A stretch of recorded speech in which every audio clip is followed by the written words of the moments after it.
प्रेम पत्र राधा स्वामी भाग तीसरा, सिलसिला वचन नंबर 14। मजहब या तरीक या पंथ नाम रास्ते का है और मत और दीन और ईमान नाम उस समझबूझ का है कि जिसका यकीन हासिल करके प्रीत के साथ उस रास्ते पर चलना शुरू किया जावे कि जिससे चलने वाला परम सुख और हमेशा के कायम रहने वाले स्थान में पहुंचकर अमर आनंद को प्राप्त होवे और दुख और ओछे सुखों से कतई छुटकारा हो जावे और काम क्रोध और लोभ मोह और अहंकार और 10 इंद्रियों के जोर शोर के काम से बिल्कुल अलहदा हो जावे और ऐसे स्थान पर पहुंचे कि जहां सिवाय सच्चे मालिक के प्रेम और दर्शनों के आनंद और विलास के और कोई दूसरी ख्वाहिश या बर्तावा या किसी किस्म का व्यवहार जो कि दुख सुख का मूल है कतई नहीं है। अब गौर करो कि मनुष्य के लुभाने और दिल बहलाने और उसको मन और इंद्रियों का रस और स्वाद देने के वास्ते ब्रह्म और माया ने बेशुमार भोग और पदार्थ इस देश में पैदा किए हैं और सब जीव उन्हीं की चाह और आशा बांधकर उम्र भर दिन रात मेहनत और मशक्कत करते हैं और फिर भी ऐसे जीव बहुत कम हैं कि जिनको सर्व सुख प्राप्त होवे, यानी कुल इंद्रियों के भोग उनकी चाह के माफिक मिल जावे। लेकिन चाहे पूरा सुख मिले या नहीं, सब जीव उसकी आशा में बदस्तूर पछते और खपते रहते हैं और बावजूदे कि अक्सर उनके जतन नाकामयाब होते हैं और तरह से भी दुनिया के हाथ से धक्के और झटके खाते रहते हैं,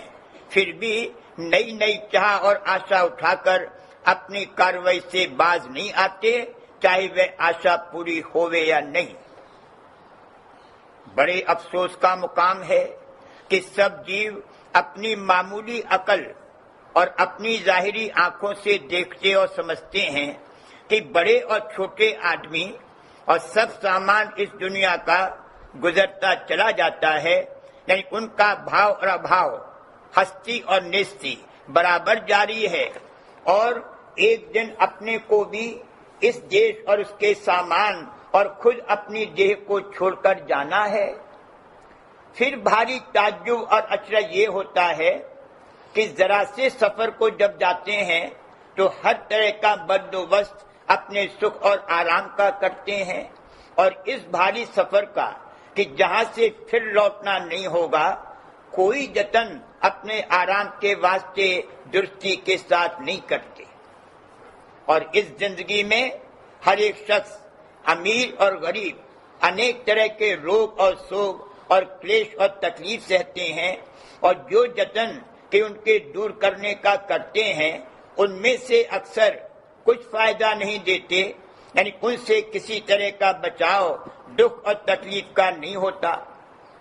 फिर भी खोज और तलाश नहीं करते कि आया कोई खास जतन ऐसा भी है कि जिससे दुखों से पूरा पूरा या किसी कदर बचाव और सुखों की आशा और तृष्णा का घटाव या बिल्कुल दूर हो जाना मुमकिन होवे।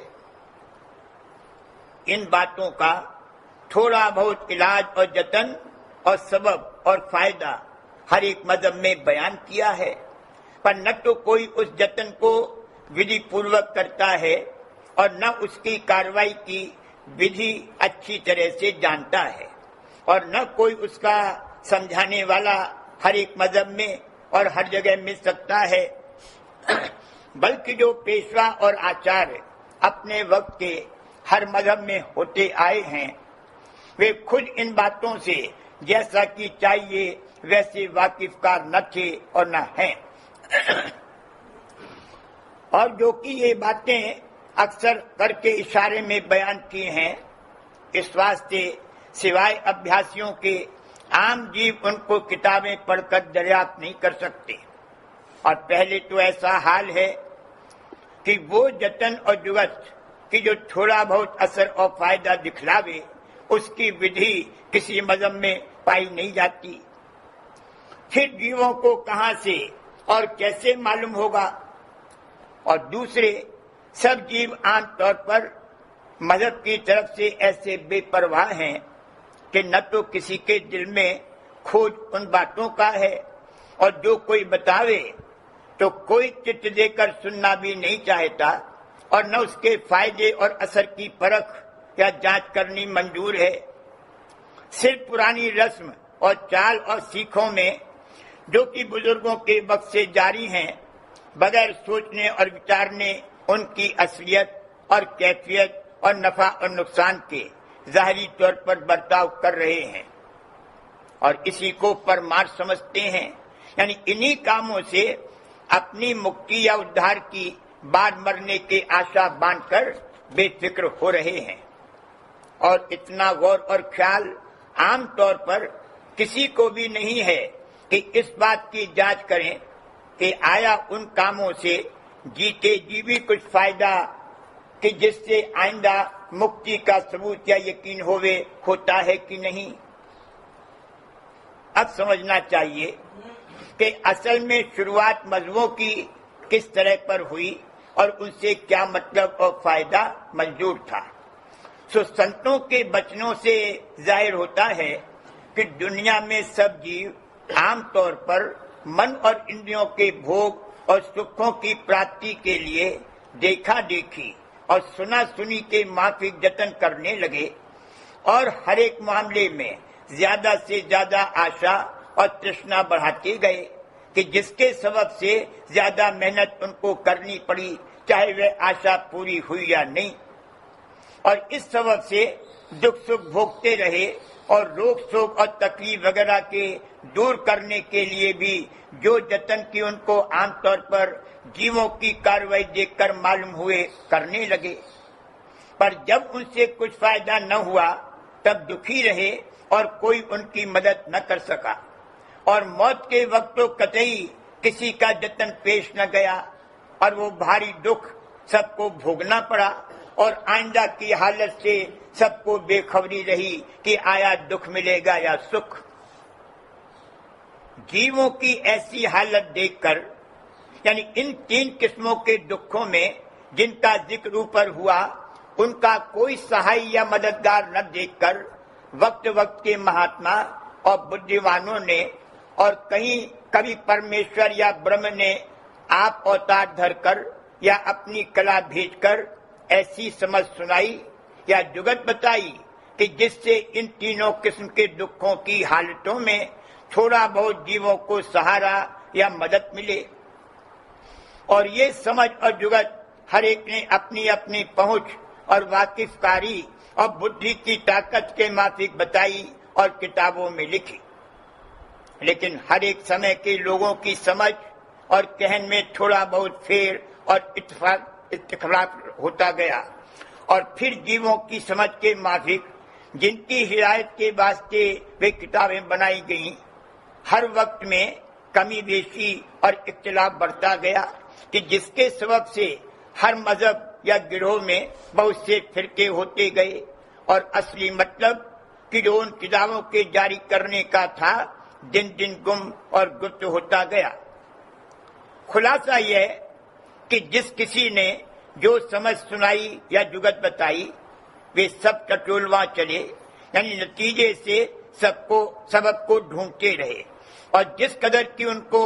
बुद्धि की मदद और दुनिया के हाल और कुदरत की कार्रवाई को गौर से मुलाहिजा और जांच करने से जो कैफियत मालूम पड़ी वही उन्होंने जाहिर की और उसी के माफिक अपने अपने देश के जीवों को कर्म और धर्म वगैरह की हिदायत की।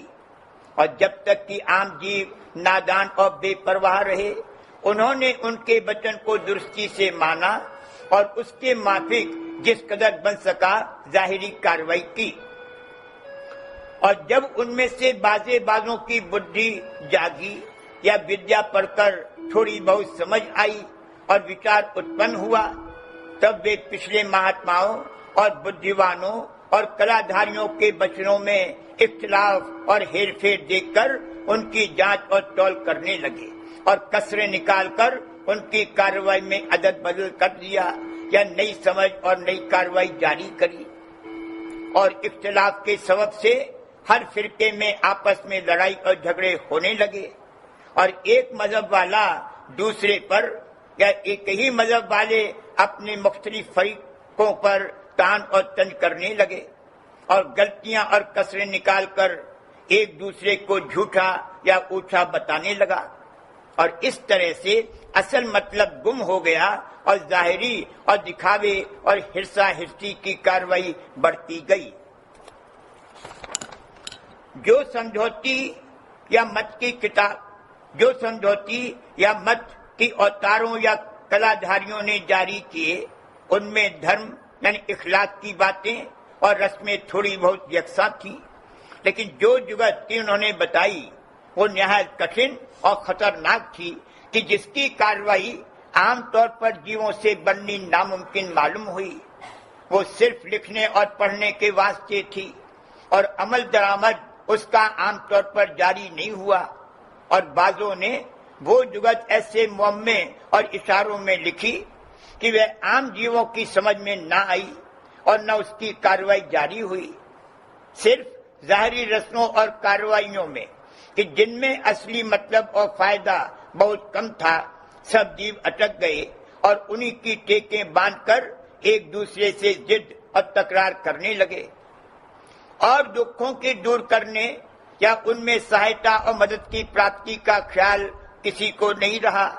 और इस सबब से सब जीव अपनी अपनी बुद्धि और समझ के माफिक काम करने लगे और नतीजा उसका ये हुआ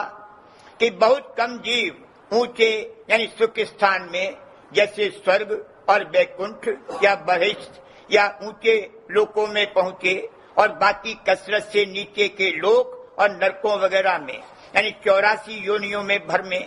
और कुल और सच्चे मालिक का भेद और पता किसी को नहीं मिला और न उसके प्राप्ति के जतन और जुगत की खबर पड़ी। ऐसी हालत जीवों की देखकर कुल मालिक राधा स्वामी दयाल ने संतों को जो उनके निज पुत्र या खास मुसाहिब हैं दया करके संसार में भेजा कि पहले सत्य पुरुष का भेद और पता और धाम प्रकट करके जो कि 3 लोक यानी माया के घेर के पार है, जतन और अभ्यास उसके प्राप्ति का श्रेष्ठ मार्ग की अपने घट में कमाई करके बताया। लेकिन जो कि पुराने मुतफर्रिक मजहब और उनकी शाखों का बहुत जोर और शोर था, इस सबब से संत मत और उसकी जुक्ति की कार्रवाई बहुत कम जारी हुई और हरचंद उस वक्त से जा बजा साधु संत मत के जब तक प्रकट होते गए और उन सब ने वही श्रेष्ठ मार्ग का उपदेश किया, लेकिन पढ़े लिखे जीव बहुत कम इस मत में शामिल हुए और फिर बहुत से जीव जो कि विद्यावान और बुद्धिवान न थे और जात पात में भी जरा कम दर्जे के थे यानी अहंकारी और अभिमानी न थे, संत मत में शामिल हो गए। लेकिन इनमें से श्रेष्ठ के अभ्यासी बहुत कम बल्कि थोड़े से खास हुए और बाकी कोई न कोई जाहिरी पूजा या रस्में माफिक और मतों के जो कि कसरत से जारी थे अटक गए और सिर्फ संतों की बानी और वचन के पढ़ने और रस्मी पूजा करने को ही अपने उद्धार का वसीला समझा और बाजे बाचक ज्ञानी हो गए, तो इनका हाल भी थोड़ा बहुत माफिक और मतों के जीवों के समझना चाहिए। यानी सच्चे मालिक के धाम में इनमें से सिवाय बाजे खास अभ्यासी और प्रेमियों के कोई न गया। इसी अरसे में बसबब गुम होने असली परमार्थ और रुजू होने आमतौर से कुल जीवों के दुनिया और उसके भोग विलास की तरफ और भूलने कुल मालिक और उसके भजन बंदगी के कर्मों का भार जीवों के सिर पर ज्यादा से ज्यादा बढ़ता गया और नतीजा उसका ये हुआ कि रोग शोक और निर्धनता और कलह और क्लेश और आपस में लड़ाई और झगड़े बहुत बढ़ते गए और उम्र भी जीवों की कम हो गई और जमीन की पैदावार और कार्रवाई और आमदनी हर एक पेशे की बहुत घट गई और अनेक तरह की चिंता और फिक्र ज्यादा सताने लगे और नकली और रस्मी परमार्थ की जाहिरी कार्रवाई ज्यादा होती गई कि जिसमें असली परमार्थ का फायदा बहुत कम और मन और इंद्रियों के भोग और दिखावे की कार्रवाई ज्यादा हो गई और इस सबब से जीव कसरत से नीचे दर्जों में उतरने लगे। तब ऐसी हालत, परेशानी और मुसीबत जीवों की देखकर कुल मालिक राधा स्वामी दयाल अति दया करके आप संत रूप धरकर प्रकट हुए और निहायत आसान जुगत इस माया के देश से निकलकर निज घर यानी राधा स्वामी देश में जाने की प्रगट की और कुल भेद अपना और अपने धाम का और हाल रास्ते और उसकी मंजिलों का बयान फरमाया और आमतौर से जीवों को हिला दिया कि जो कोई देह और दुनिया के दुख सुख और जन्म मरण के चक्कर से बचना चाहे वो उनकी जुगत यानी राधा स्वामी दयाल की शरण में आवे और जो सहज जुगत सुरक्षित मार्ग की उन्होंने दया करके जारी फरमाई उसका अभ्यास जिस कदर बन सके गृहस्थ में रहकर और अपना उद्यम और रोजगार करते हुए नियम से रोजमर्रा करे और चरणों में प्रीत और प्रति दिन दिन बढ़ावे तो वे अपनी दया से उसका उद्धार फरमावेंगे यानी निज घर में पहुंचाकर उसको अमर आनंद बख्शेंगे। और जो जीव के कर्म धर्म और पिछली टेकों की पक्ष धारण करके राधा स्वामी दयाल के वचनों को नहीं सुनेंगे या नहीं मानेंगे और बेफायदा हुज्जत और तकरार उठाकर राधा स्वामी मत से विरोध जनावेंगे उनको सिवाय एक दफे हाल इस मत का सुनाने के छेड़ने या उनसे बहस करने का हुक्म नहीं है और न किसी को डराने या लालच दिखाने का हुक्म है क्योंकि ये मत प्रेम का है और जब तक कि किसी के दिल में सच्चा शौक और प्रेम कुल मालिक के चरणों में न आवेगा तब तक उससे उस सहज जुगत का अभ्यास भी नहीं किया जावेगा। इस वास्ते ये सब जीव काल और माया के घेर में रहेंगे और वहीं बारंबार ऊंची नीची देह धरकर दुख सुख भोगते रहेंगे।